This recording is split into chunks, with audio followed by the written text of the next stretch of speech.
வணக்கம். தமிழாண்டின் முதல் மாதம் தை மாதம்தான் என்பதனை ராமநாதபுரம் அருகே கிடைத்த பழம்பெரும் கல்வெட்டை ஆதாரமாக காட்டி வரலாற்று தொல்லியல் ஆய்வாளர் மரியாதைக்குரிய விஜயராமு அவர்கள் தெளிவாக நமக்கு காட்டுகிறார்.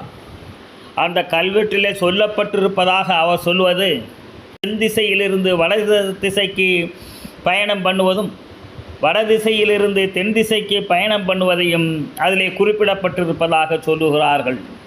இதில் தென் திசையிலிருந்து வடதிசைக்கு சூரியன் பயணம் செய்யக்கூடிய மாதம் தை மாதம் என்றும், வடதிசையிலிருந்து தென் திசைக்கு அந்த பயணத்தை தொடங்குவது ஆடி மாதம் என்றும் குறிப்பிடப்பட்டிருப்பதாக அவர் தெளிவாக சொல்லியிருக்கிறார்.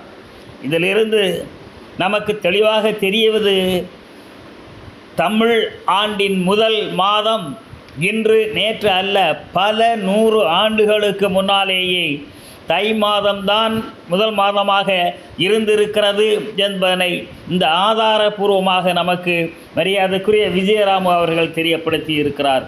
இதையெல்லாம் அறிந்தோ அறியாமலோ சிலர் பிதற்றி கொண்டு இருக்கிறார்கள்.